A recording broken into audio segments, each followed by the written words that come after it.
Bienvenue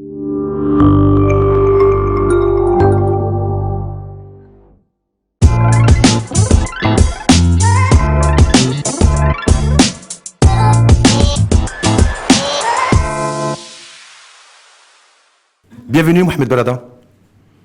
Moi aussi, bienvenue. Je vois que vous êtes en pleine forme. Oui, toujours. Toujours? C'est les autres qui ne sont pas en forme, tout est relatif. D'accord, et vous lui direz qui sont ceux qui éventuellement ne seraient pas en forme. Mohamed Berrada, je rappelle que vous avez fait plein de choses, vous avez occupé de très hautes responsabilités, mais je dirais simplement par rapport à la thématique d'aujourd'hui et le débat L'Info en face grand format, spécial Mohamed Berrada, ancien ministre de l'économie et des finances, parce qu'on va parler beaucoup de fiscalité. Il n'y avait pas d'économie à l'époque. À l'époque, il n'y avait pas d'économie, mais il y avait de la finance. Voilà, c'est tout. Ancien ministre des Finances et président du comité scientifique des 3e assises nationales de la fiscalité qui sont déroulées à Srearet il y a une dizaine de jours, avec un peu de recul, ou beaucoup de recul. Je ne sais pas si vous avez pu prendre d'ailleurs du recul depuis 10 jours. C'est Mohamed Berrada sur ces 3e assises. Qu'est-ce qu'il faut retenir? Écoutez, à part les réunionites et le fait que tout le monde était là et que tout le monde était d'accord. Non, ce n'est pas un problème des 2 jours de débat et d'écoute, mais c'est un process qui a duré pratiquement 5 mois. Il fallait se réunir en permanence, il fallait récolter les informations, parce que pour pouvoir élaborer une stratégie, c'est comme un médecin, il faut faire un diagnostic pour établir de quoi il s'agit et établir un processus de guérison en quelque sorte. Alors par conséquent, nous avons réuni des statistiques, nous avons établi un modèle économétrique qui met en relation l'ensemble des facteurs pour pouvoir raisonner et voir l'incidence de chaque élément par rapport aux autres. Et une commission qui comprenait une douzaine de membres qui sont extrêmement compétents et également à partir de cette commission, il a établi... Donc, qui ont travaillé pendant 5 mois 5 mois. Une fois par semaine, vous vous retrouviez 2 fois par semaine? Parfois 2 fois par semaine, parfois 3 fois par semaine. Est-ce que ces 12 personnes aujourd'hui, quand on voit la tenue des assises et les recommandations, les 10 recommandations, les 10 commandements qui ont été présentés par Mohamed Ben Chaïboun, c'est un résumé. C'est un résumé, voilà. Est-ce que 82 recommandations initialement et ensuite il y a un découpage? Vous ne pouvez pas retenir les 80. Vous savez, à la fin des assises, c'était le directeur de la législation qui a lu les 82 recommandations. Mais le ministre, lui, ne pouvait pas les lire entièrement, donc il a fait une synthèse. C'est Mohamed Ben Chaïboun qui a retenu 10 sur les 80, c'est ça? Pris ce qu'il considère le plus urgent et le plus important. Parmi les 82 dans ce qui a été retenu par Mohamed Ben Chaïboun, vous, c'est Mohamed Berrada ainsi que l'ensemble de l'équipe que vous avez drivé pendant 5 mois, vous êtes dit effectivement les 10 recommandations qui ont été retenues par Mohamed Ben Chaïboun, c'est les 10 bonnes recommandations. Mais évidemment, vous êtes dit, oui, je sais pas, ils sont inclus dans l'ensemble des recommandations et qui découlent du travail pendant 5 mois d'écoute, parce que le problème n'est pas uniquement à l'intérieur de la commission scientifique, mais on a écouté beaucoup de gens, les partis politiques, les syndicats, on a reçu une multitude de propositions et ainsi de suite. Il fallait malaxer tout cela et essayer de sortir un genre de consensus d'un certain nombre de dispositions qui prennent en compte les attentes des uns et des autres. Ça veut dire que les assises ont permis, les 2 jours d'assises ont permis en fait de mettre à plat et de partager tout le travail et tout le fruit qui a été des informations collectées. Mais si je vous dis, Mohamed Berrada, sans être provocateur, que certains se disent, ça en fait on le savait déjà, quoi. On savait qu'il y avait des fraudeurs, on savait que l'IS était trop élevé, que le coût sur le travail était trop élevé, que les salariés étaient trop taxés, que, vous voyez, que la TVA, le butoir sur la TVA était pénalisant pour l'entreprise, qu'il fallait arrêter de servir de ça pour financer le déficit public. Oui, grosso modo, on savait tout. En tout cas, les plus avertis. Donc, ils se sont dit, oui, ok, d'accord, ils se sont réunis, 5 mois de travail, 80 recommandations, 10 recommandations retenues par Mohamed Ben Chaïboun. Et oui, mais on savait déjà. Qu'est-ce que vous leur répondez à cela? Mais c'est pas parce qu'on sait tout qu'on va rien faire. Le problème, c'est au contraire. Il y a des moments où il va falloir faire l'actualité, mettre en place les dispositifs pour justement pouvoir s'attaquer à cela, parce que le monde change et nous avons aussi des problèmes économiques. Le problème fondamental pour nous, si vous voulez, le problème, ce n'est pas un problème fiscal. Notre problème, c'est un problème économique, social, particulièrement le problème du chômage des jeunes et particulièrement le problème des inégalités.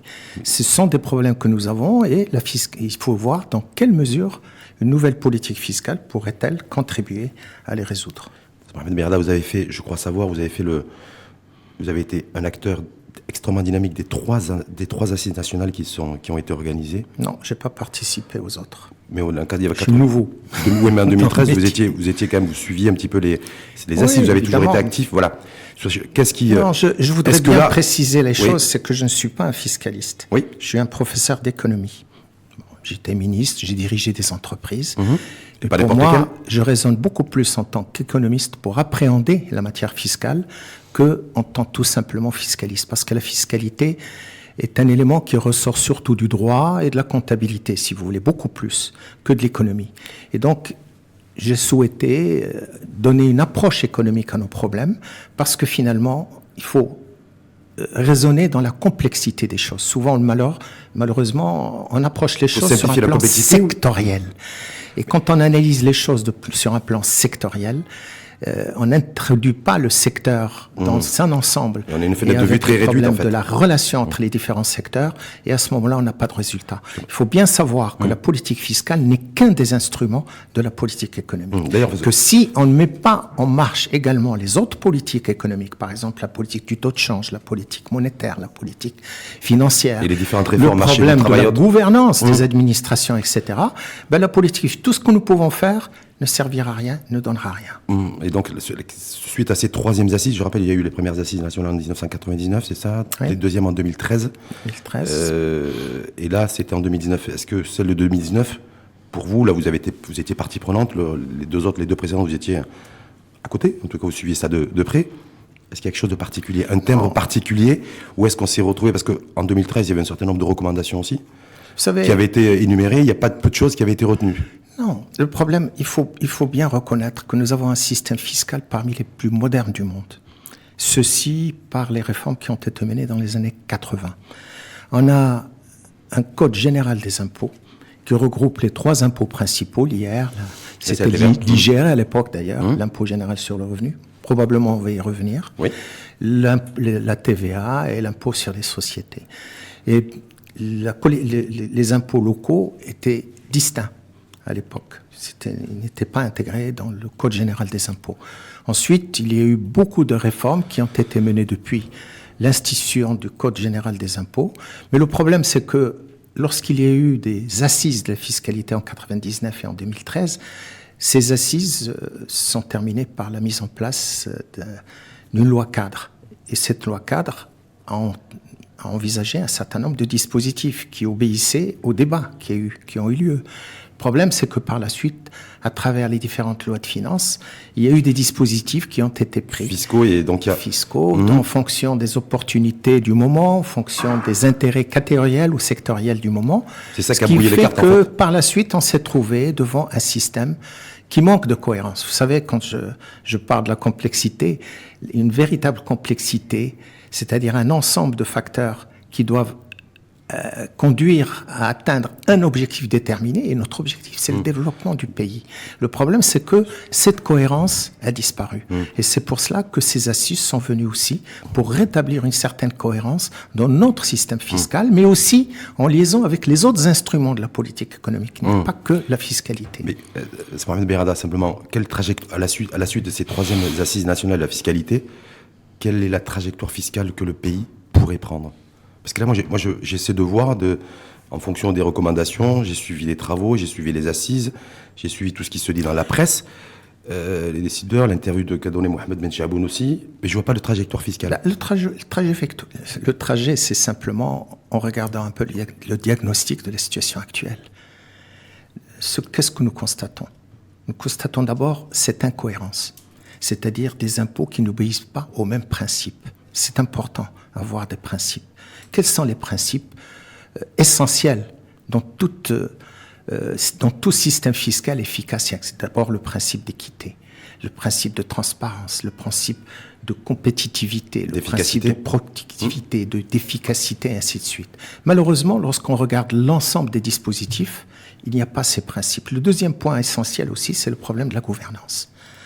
Vous savez, le problème, c'est que beaucoup de gens n'ont pas peur de l'impôt, mais ils ont peur de l'administration. Et donc, par conséquent, il y a des problèmes au niveau de la manière avec laquelle l'administration traite les contribuables pour les amener à respecter et à adhérer à l'impôt.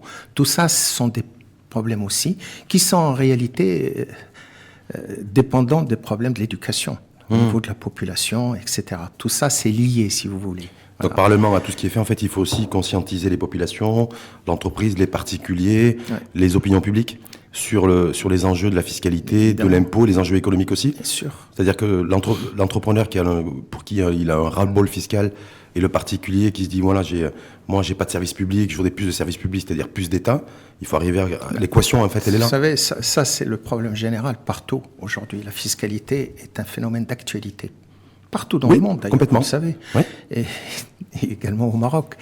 Et le problème fondamental, c'est que les gens ont à la fois un ras-le-bol fiscal, c'est comme une sorte de contradiction, mais apparente. Un ras-le-bol fiscal avec la demande de services publics. Oui, mais... Les gens veulent baisser, qu'on baisse les impôts, ou qu'on baisse la pression fiscale, mais de l'autre côté, ils veulent plus de services publics. C'est légitime.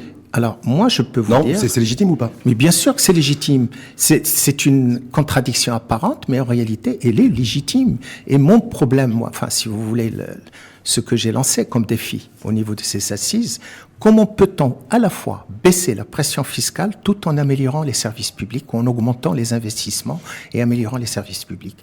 Parce que le problème, si vous voulez, des problèmes des inégalités, il est lié à la croissance. Et la croissance, c'est elle qui produit des emplois. Quand il y a plus de chômage, les inégalités augmentent. Et par conséquent, tout le problème se forge. Ça veut dire que est-ce qu'aujourd'hui, en 2019, le Maroc, notre pays, a les moyens de procéder à une baisse de la pression fiscale? Écoutez, c'est très simple. Est-ce qu'on a les moyens financiers? Oui, bien sûr. Qu'est-ce que c'est la pression fiscale? C'est le total des recettes fiscales divisé par le PIB.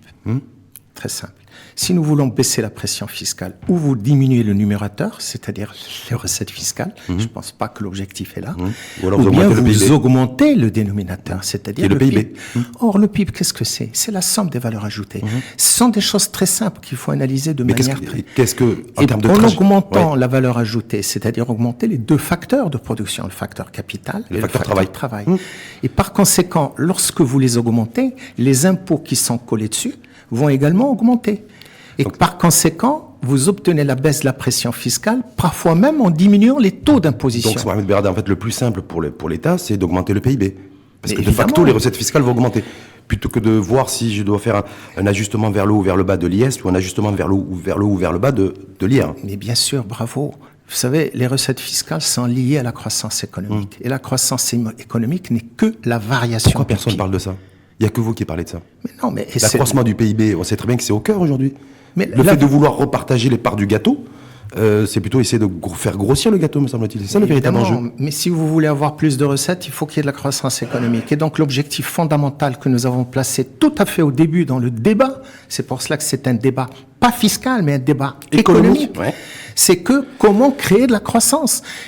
Et comme la croissance fait partie d'un nouveau modèle de développement que Sa Majesté a appelé parce que notre modèle s'est essoufflé. Ça fait 2 ans déjà. Voilà, ça fait déjà 2 ans.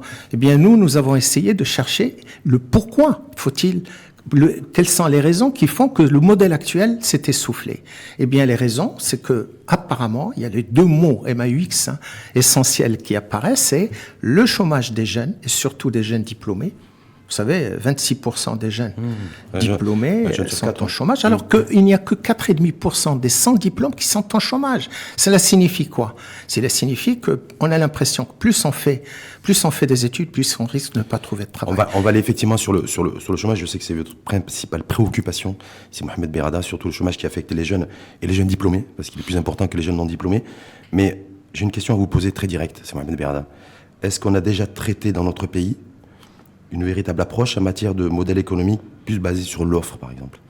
Est-ce que depuis 30 ans, il y a une réflexion de fond qui a été menée dans ce sens ou pas? C'est-à-dire qu'avant de penser à la demande, pensez à l'offre. Vous savez, je ne le pense pas. Avant de penser au chômage et à tous les mots MAUX, mais se dire la place de l'État dans l'économie, modèle basé sur l'offre, plutôt sur la production que sur la consommation, et la redistribution, vous voyez? Je pense que le problème du Maroc, c'est que nous avons suivi le rythme mondial de l'évolution des modèles économiques. Vous savez, après la guerre, on est rentré dans une sorte de concurrence entre le modèle marxiste-communiste et le modèle capitaliste. Et finalement, c'est le capitalisme qui s'est imposé au cours des 30 glorieuses, c'est-à-dire depuis la Deuxième Guerre mondiale jusqu'aux années 1970, on a mené une politique keynésienne. qui a donné une grande croissance en Europe, aux États-Unis, ainsi de suite. Mais le problème, c'est qu'elle s'est terminée avec l'aggravation des déficits publics internes et externes de beaucoup de pays, y compris le Maroc. Et donc, on a été amené à revoir notre modèle et on a choisi ce modèle néolibéral de liberté économique, l'esprit d'entreprise, de privatisation, réduction des déficits, etc., etc. C'est le modèle en vogue partout dans le monde. Le problème, c'est que ce modèle est en train de s'essouffler. Il est en train de s'essouffler partout dans le monde. On le voit. Pourquoi? Parce que beaucoup de pays dans le monde enregistrent un problème de désindustrialisation.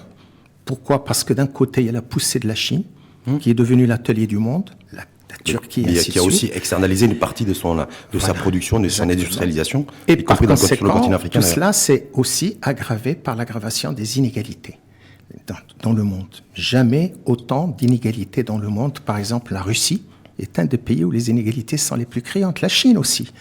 Les États-Unis, bien sûr. Et le Maroc aussi. Donc, nous avons suivi ce modèle. Notre modèle, en réalité, est un modèle qui est à la fois une combinaison, un mélange de l'économie libérale, mais aussi keynésienne. C'est-à-dire que depuis 20-25 ans, la croissance a été tirée par la demande. C'est la demande interne, c'est-à-dire la demande privée des consommateurs, mais la demande publique. La demande publique, c'est-à-dire la demande des investissements de l'État, la dépense publique. C'est-à-dire la dépense publique. Alors, le problème, c'est que lorsqu'on regarde le schéma keynésien dit, pour tirer la croissance, il faut investir. Notre pays, au cours des 20-25 dernières années, a réalisé énormément d'investissements publics. C'est un véritable chantier, le Maroc. C'est extraordinaire. C'est pas la peine d'en parler autant que ce soit dans le Nord, que ce soit essentiellement sur les infrastructures d'ailleurs. Voilà. Et lorsqu'on regarde ce taux d'investissement qui est pratiquement de 32%, un des plus élevés du monde, normalement, il faut qu'il crée la croissance, pour reprendre le schéma keynésien. Donc, le problème, c'est qu'il n'a pas créé de croissance. Il n'a pas créé la croissance. Ça aussi, c'est le constat. Vous le faites. Il a été fait, c'est Mohamed Berada. Mais qu'est-ce qu'on fait une fois qu'on a fait ce constat-là? Est-ce que là aussi, aujourd'hui, vous considérez pas, vous, c'est Mohamed Berada, qu'il est temps aussi de replacer le débat à l'endroit sur la place de l'État? Est-ce que l'État est en capacité d'assurer et de générer une croissance durable ou pas? Non, mais le problème, c'est que... le public, le privé, quand on parle de la dépense publique, on peut peut-être s'intéresser aussi à la dépense privée, à l'investissement privé, qui, quand on regarde de près aussi, il n'est pas plus efficace que l'investissement public. Mais tout le problème est là. C'est-à-dire, pour terminer, c'est que ces investissements au numérateur par rapport au PIB qui sont de 32%, ce sont essentiellement des investissements d'infrastructures publiques, ainsi de suite. Ils créent des emplois, mais de manière temporaire. Or, ce qui crée des emplois, ce sont des investissements productifs, créateurs d'emplois permanents. C'est le privé. Et ça, c'est le secteur privé. Même le secteur public peut investir dans des entreprises industrielles et ainsi de suite. Mais le fait, on a tout privatisé, le secteur public est absent, mais c'est le secteur privé qui, malheureusement, ne le fait pas. Alors là, le problème, c'est pourquoi. Comment peut-on faire pour encourager les investissements privés? Et le problème, c'est quoi? C'est que lorsqu'on dit on a adopté la politique keynésienne pour tirer la croissance par la demande, c'est-à-dire par la consommation des ménages et par les investissements, on n'a pas oublié la deuxième partie de la théorie keynésienne. Keynes disait oui, c'est un modèle utile, c'est ça le modèle keynésien, relancer la croissance par la demande, mais à condition que cette demande s'adresse à des entreprises nationales. Donc, la production nationale. Le problème, c'est que notre demande s'adresse en grande partie à des entreprises étrangères. Qui sont plus compétitives. Mais qui sont plus compétitives. C'est pas le fait qu'elles sont étrangères. C'est parce qu'elles sont beaucoup plus compétitives. Il faudrait rechercher pourquoi ces entreprises étrangères sont plus compétitives que les nôtres. Et c'est là où l'État aurait pu agir d'une manière beaucoup plus vigoureuse pour améliorer la compétitivité de nos entreprises avant d'ouvrir le marché et avant de signer une multitude d'accords bilatéraux et multilatéraux qui ont aujourd'hui envahi le Maroc. On est en phase de réfléchir, en tout cas il faut aller vite, je pense, sur le nouveau modèle de développement. On a un modèle monétaire, une politique monétaire, c'est le Banque Al-Marid. Oui. Une politique budgétaire, c'est l'exécutif. Oui. Et un modèle économique et un modèle fiscal qui doivent être rénovés. Oui. On fait comment? Est-ce que ça c'est l'enjeu du moment aujourd'hui? Et se dire, est-ce que vous êtes partisan de dire, vous, c'est Mohamed Berada, que la politique monétaire doit être au service de la demande, de la relance de la demande, ou pas? Notre modèle, avec une inflation est basé sur la demande. Oui. Il faut qu'on passe à un modèle basé sur l'offre, c'est-à-dire sur la production nationale. Et donc, on a aujourd'hui un secteur qui est en plein développement, l'automobile, l'aéronautique, etc. C'est excellent. Mais ce ne sont pas les seuls secteurs qui doivent tirer la croissance. Il faut qu'on cherche comment multiplier les secteurs. C'est pas les secteurs qui tirent la croissance d'ailleurs. Les secteurs que vous venez d'énumérer, ils contribuent à la croissance, mais ils ne tirent pas la croissance. Bien sûr. Parfois, on pas les seuls. Oui, mais il faudrait chercher comment encourager la production nationale d'une manière générale. Produire quoi, c'est Mohamed Beherda? Encourager la production nationale et une multitude de politiques. D'abord, ralentir les importations sauvages. Et souvent, c'est quoi une importation sauvage? Celui qui importe de la céramique d'Espagne, est-ce que c'est une importation sauvage? Celui qui importe de l'acier plat de France ou d'Allemagne, est-ce que c'est de l'importation sauvage? Vous savez, lorsque en Espagne, par exemple, il y a une crise de l'immobilier, qui sont obligés de bazarder une grosse partie de la production parce qu'ils n'arrivent pas à la vendre à des prix bas, ça, c'est du dumping. Et ils massacrent des entreprises marocaines. Il faut chercher les raisons, parce que notre problème, c'est un problème de compétitivité. Et donc le problème, c'est est-ce que nous voulons? Parce que finalement, tout part de la production. Quand il y a une production nationale, il y a distribution de revenus, il y a consommation. Et quand il y a consommation, autrement, distribuer des revenus qu'on ne génère pas. Et le moteur économique tourne. Mais malheureusement, notre moteur a des fuites. Moi, la question que je me pose, c'est qu'est-ce qu'on peut produire encore aujourd'hui? Quels sont les marchés sur lesquels on peut aller? Sur le travail minuité, sur l'industrie, je crois que ça va être compliqué. Parce que les Asiatiques sont largement devant nous. J'ai vu que le coût du travail dans les pays comme du Vietnam et tout l'océan Pacifique, c'est beaucoup plus compétitif que nous. L'Europe de l'Est est plus compétitive que nous. Au niveau coût de travail, compétitivité, coût, sur quoi on peut aller? Sur quels produits? Tous les produits. Mais j'ai appris qu'on importait des chaussettes, on importe des balais, on importe des théières, on importe de la céramique, on importe tout en fait. Ben oui, mais et on a une énergie qui coûte cher, c'est entre 25 et 30% de...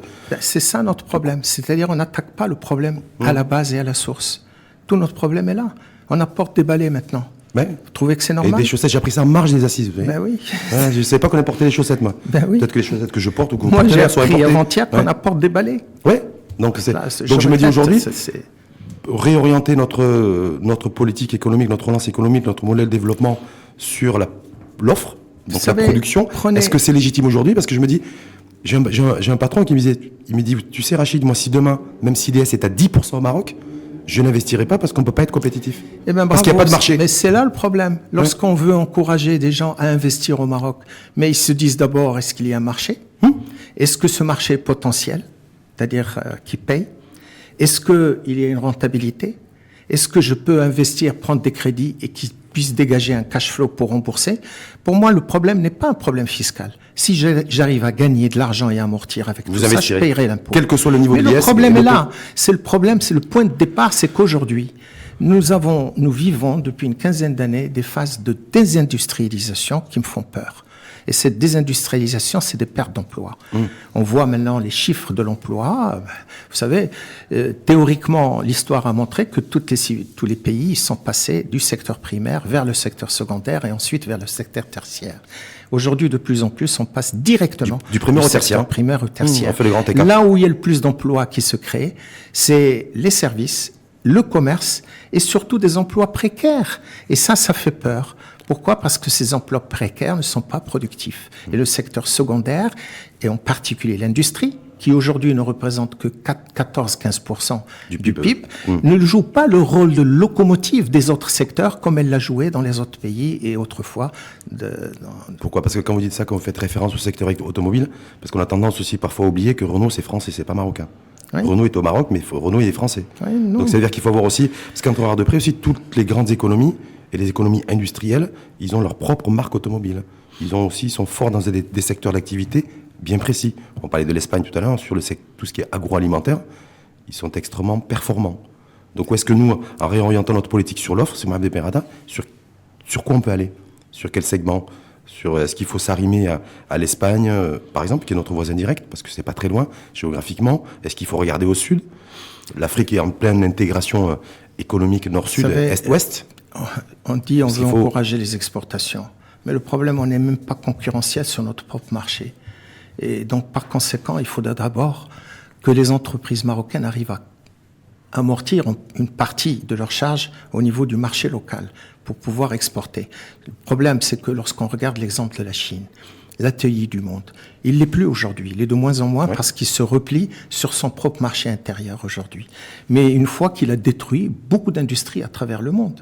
Et comment il a fait? Eh bien, tout simplement, il a fait jouer ses facteurs de production travail capital. Vous savez, les Chinois épargnent et travaillent énormément.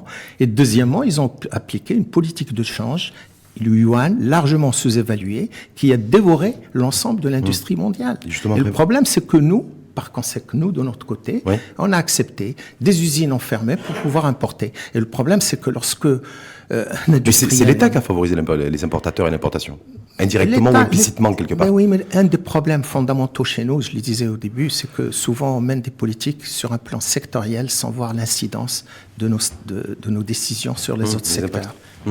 Donc ça veut dire qu'aujourd'hui, quand vous faisiez référence à la Chine, en préparant la venue du professeur émérite, c'est Mohamed Berrada, je me suis intéressé à ce qui se faisait un peu partout. Vous avez la politique fiscale de Donald Trump, qu'on prenait pour un fou et pour un dingue il y a 2 ans. C'est lui qui a les meilleurs résultats économiques et financiers aujourd'hui pour les États-Unis.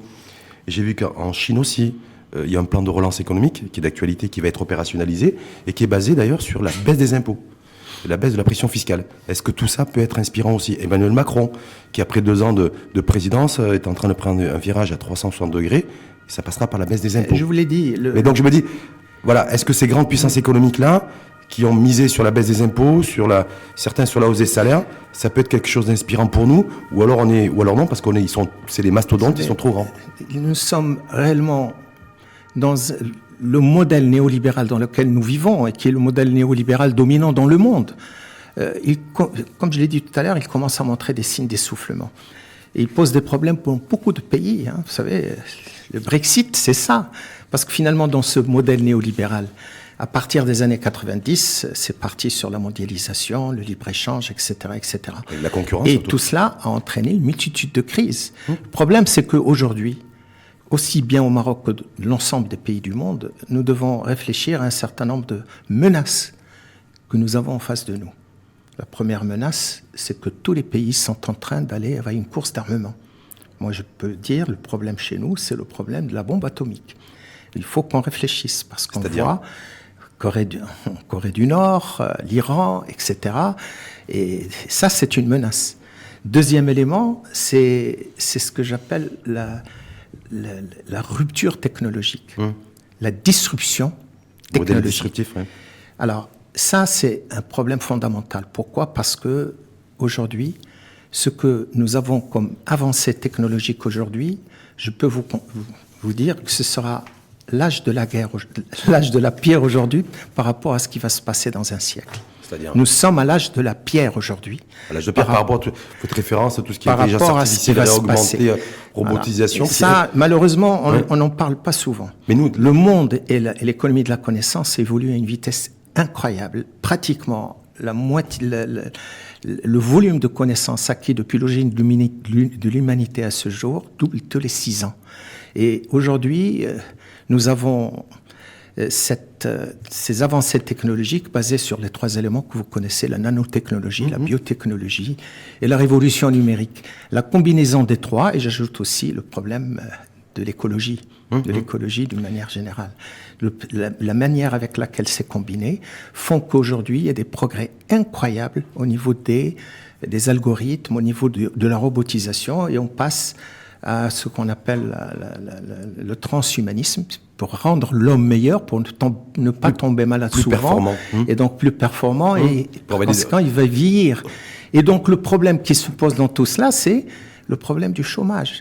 Est-ce que tout cela va se traduire avec plus de chômage? Et la question, en ce qui nous concerne, nous, au Maroc... Alors, Mohamed Berrada, c'est très bien que vous posiez cette question-là. Vous avez fait la transition, on a parlé de transversalité, de trajectoire fiscale et économique. On a abordé les deux. C'est d'aborder aussi l'économie d'avenir et les métiers d'avenir. Et je suis tombé sur un rapport de l'OCDE qui vient de sortir, justement là-dessus, sur l'impact de l'automatisation et la robotisation sur les économies des pays de l'OCDE. Donc, on est directement, en tout cas, indirectement concernés. Mais figurez-vous que le chômage technologique de masse est peu probable selon ce rapport de l'OCDE. Par contre, il ressort que un peu plus de 30% des métiers dans les branches industrielles seront automatisés, et il y a à peu près 15% des métiers qui devraient disparaître. Voilà ce qui ressort de ce rapport. Donc pas de chômage de masse technologique, mais une véritable transformation, comme ce que vous disiez. Et moi, ma question, en fait, c'est de se dire, est-ce qu'aujourd'hui, notre pays, un pays en développement, un pays en construction, un pays qui doit faire du social et tendre la main, on le voit par rapport aux carences, un secteur que vous connaissez très bien, le système éducatif. Donc travailler aussi sur un peu plus de cohésion sociale, parce qu'il faut se serrer les coudes. Il va falloir se serrer les coudes sur les 5-10 prochaines années. Est-ce que là-dessus, comment on doit anticiper et appréhender l'intelligence artificielle et tout ce qui est là et qui va arriver chez nous et qui est déjà arrivé d'ailleurs? Vous savez, l'intelligence artificielle se résume sur les 3 composantes dont je viens de parler, la nanotechnologie, la biotechnologie et la révolution numérique. Et la manière avec laquelle on va construire des algorithmes. D'ailleurs, c'est intéressant pour les impôts parce qu'en développant ce secteur d'une manière intensive, avec des recoupements, on peut lutter contre la fraude fiscale et par conséquent permettre l'élargissement de la base pour baisser les taux. Omar Farage et son équipe travaillent déjà dessus, qui vont sortir un big data l'an prochain. Absolument. Vous confirmez? Bien sûr. Ouais. Mais bien sûr, parce que c'est le moyen d'avenir pour nous et au niveau de la DGI, ils sont en train de recruter des ingénieurs, des informaticiens, etc., des développeurs et autres, qui vont justement, parce que c'est beaucoup plus rapide et mieux de contrôler à distance sans être à l'intérieur de l'entreprise pour voir à travers des recoupements des choses qui ne sont pas correctes. Et par la suite, on vient contrôler. Et par conséquent, ça, c'est l'avenir. Donc le développement informatique, l'intelligence artificielle, c'est un domaine d'avenir. On le sait d'ailleurs aujourd'hui, on forme des ingénieurs qui malheureusement sont captés par des entreprises étrangères pour pouvoir les amener, parce que c'est là où il y a la demande. Parce que c'est des bons profils, c'est là où il y a des bons... Voilà, absolument. On a parlé avec Sur le Bercy la semaine dernière. Alors, maintenant, ceci dit, vous dites qu'il y a un problème. Plus ça se développe, plus on risque de trouver en chômage. Plus de plus de déclassement. Est-ce que ça va être un véritable enjeu aujourd'hui? Il y a un changement de poste, parce que c'est plus les mêmes postes. Et ça me rappelle un peu ce qui s'était passé au moment de la révolution industrielle, au XVIIIe et XIXe siècle. Les ouvriers avaient peur des machines. Ils commençaient à les casser parce que ils disaient que ces machines vont pouvoir justement les remplacer. Et effectivement, on voit à travers l'histoire que c'est le contraire qui s'est passé et que par conséquent, tout ça s'est stabilisé. Moi, je pense que avec cette révolution industrielle nouvelle qui est basée sur l'intelligence artificielle, va certainement, si on s'y adapte pas, provoquer des problèmes. Mais comment on peut s'y adapter? Vous savez, ma question, c'est comment on peut s'y adapter aujourd'hui? Bon, les politiques, ils ont eu du mal à s'adapter déjà aux assises de la fiscalité, à être force de proposition dans ce sens. Mais je ne vais pas les accabler de toute façon. Mais se dire aujourd'hui, comment on peut s'adapter et appréhender ce nouveau monde? On me dit souvent que les progrès techniques peuvent être source de chômage et de perte d'emploi. C'est pas vrai. Quand on introduit des progrès techniques dans une entreprise industrielle, cela va se traduire par une baisse des coûts. Et quand on baisse les coûts, le marché va s'élargir, on va être plus compétitif parce que la compétitivité est liée aussi à un problème de coût de production des entreprises. Donc il ne faut pas avoir peur des robots. Par conséquent, plus le marché se développe, plus l'entreprise va investir, il va créer de nouveaux emplois. Et donc la productivité, tout est un problème de productivité. Et la productivité, c'est la combinaison entre le capital matériel et le capital immatériel. Et pour reprendre votre question, nous avons un grave problème au niveau du capital immatériel. Là aussi, Sa Majesté a fait 3 discours fondamentaux. Est-ce que c'est ça qui plombe notre croissance économique aujourd'hui? Sa Majesté a fait un discours. Qui plombe notre croissance Il a économique? fait un premier discours sur la nécessité de prendre en considération le capital immatériel dans toute stratégie que le gouvernement doit prendre. Ça, c'était il y a 5 ans, ça? Il y a 4 ans. 4 ans, oui. Et dans ce capital immatériel, il y a le capital humain, qui est la formation, l'éducation, etc., le capital institutionnel et le capital social. Qu'est-ce qui a été fait dans ce domaine-là? Moi, je ne sais pas, je vous pose la question. Maintenant, il a fait aussi un discours pour tirer le sonnet d'alarme à cause de l'importance du chômage des jeunes et de l'aggravation des inégalités. Et pour tout cela, pour terminer, avec la nécessité de revoir notre modèle de développement. Est-ce qu'on peut arriver à trouver un modèle qui soit efficient pour pouvoir réduire une bonne fois pour toutes aussi notre niveau de chômage? Vous avez vu l'étude du HCP la semaine dernière, on est toujours autour de 10%, 1,3 million de personnes, un jeune sur 4, ce que vous disiez. Mais le problème n'est pas le taux global. Le problème, c'est la composition de ce taux global. Par tranche d'âge. Le chômage entre hommes et femmes, c'est catastrophique. Le taux d'activité féminin qui est en baisse. Mais bien sûr. Là-dessus, ça veut dire quoi? Parce que pourquoi je voulais faire le lien avec le débat sur l'économie robotique et robotisation et intelligence artificielle? Dans ce dernier rapport en fait de l'OCDE, c'est Mohamed Berrada, il y a aussi une idée, celle du revenu universel. Pour les personnes à travers le monde, des économies des pays de l'OCDE, il y a aussi cette réflexion de se dire, c'est laissé pour compte ceux qui vont rester à quai, qu'est-ce qu'on va en faire? Et là, il se dire, voilà, imaginez aussi un revenu universel. Est-ce que vous considérez, c'est Mohamed Berrada, que sur les 5, 10, 15 prochaines années, il va falloir aussi qu'on pense sérieusement à ça, chez nous, pour la paix sociale, D'une part, il ne faut pas se mentir. Bien sûr. Et ensuite, pour permettre à celles et ceux aussi qui ont envie d'investir et d'innover, d'avoir l'environnement nécessaire. Évidemment. Mais en attendant, vous savez, 50% de la population marocaine n'a pas de couverture médicale ni de couverture de retraite. Et ça, moi, je peux vous dire, c'est très, très grave. Dans la mesure où, sachant qu'aujourd'hui, on assiste à une baisse de la fécondité qui se traduit par une augmentation du vieillissement de la population. Aujourd'hui, toutes les économies 8% des gens qui ont plus de 60 ans représentent 8%. Et dans une quinzaine d'années, ils vont passer à 14-15%. Et ces gens-là, la moitié, n'auront ni couverture de santé, ni couverture médicale. Sa Majesté Hassan II, autrefois, avait dit « Attention, moi je ne veux pas dans mon pays qu'il y ait des maisons de retraite. » Mais malheureusement, si on ne prend pas des mesures aujourd'hui, parce que le problème en matière de stratégie publique, c'est de savoir prendre les mesures avant que les choses ne se passent. Et longtemps à l'avance, parce que nous sommes dans sur le cycle démographique. Nous sommes dans un domaine où les choses se traduisent dans le long terme, et surtout lorsqu'il s'agit de problèmes d'éducation. Et aujourd'hui, par exemple, le deuxième élément, quand on parle du capital immatériel, c'est le problème de la formation. Et le problème de la formation, 60 ans après l'indépendance, 32% de notre population ne sait pas lire et écrire.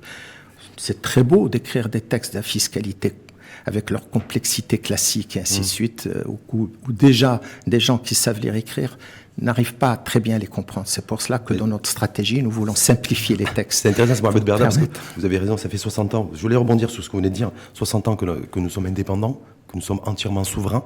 Oui. Hein, 32% de personnes analphabètes, oui. Ça fait réagir personne. Par contre, le débat sur l'introduction ou pas de langue internationale, de langue étrangère pour l'enseignement de matières scientifiques, à l'université, ça fait réagir. Est-ce que vous trouvez ça normal? Bien sûr. Est-ce qu'on ne vit pas dans une époque où on marche sur la tête? Mais, et bien sûr, personne ne réagit sur les 32 ou 33% de la population qui est analphabète, qui malheureusement est un peu déconnectée de ce Maroc dynamique. Par contre, quand il s'agit d'introduire le français ou l'anglais pour apprendre la biologie ou les sciences, les mathématiques ou la physique, ça fait réagir. Mais bien sûr, le problème, c'est qu'on mélange les choses. La langue, ce n'est qu'un véhicule. Et peut-être un véhicule qui enrichit, évidemment, parce que chaque langue a son histoire, son patrimoine. Mais le plus important, c'est la connaissance.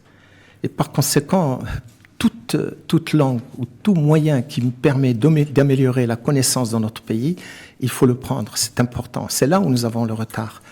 Lorsqu'on parle d'une économie de la connaissance... Et le train est passé là, ou pour l'économie du savoir et de la connaissance? Le train est passé ou il y a encore la possibilité L'économie de la connaissance, vous savez...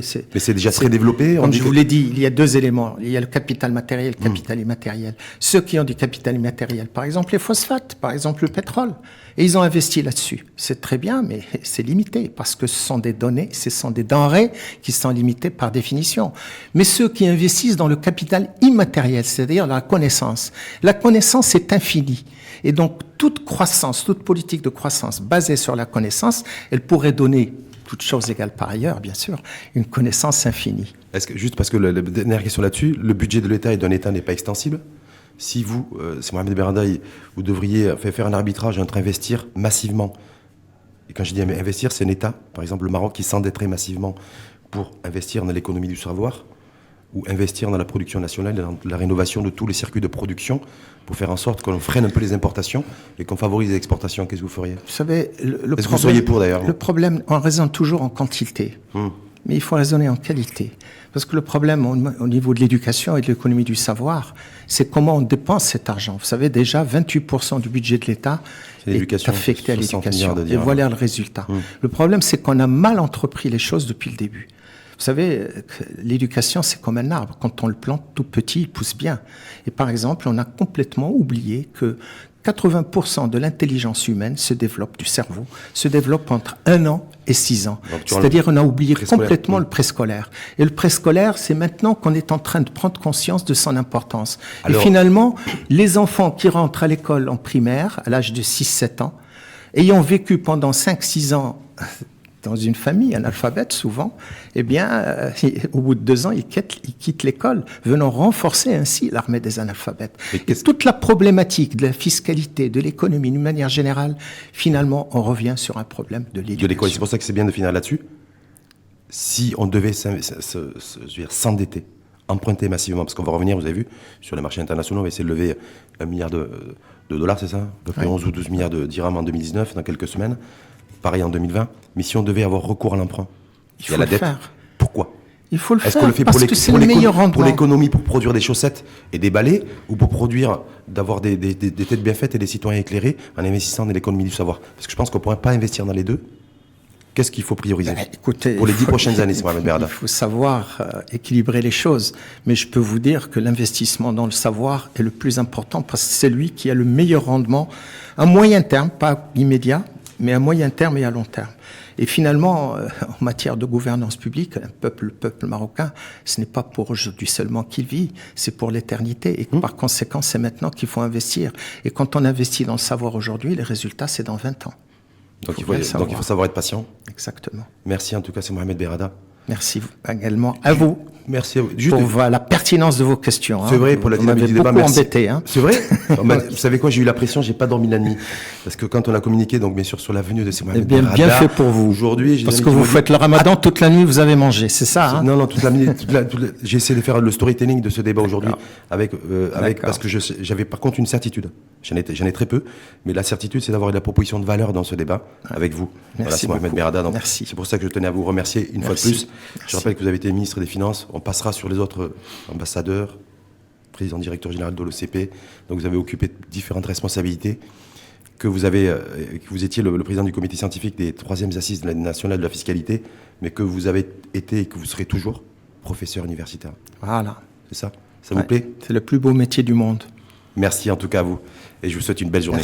Merci beaucoup.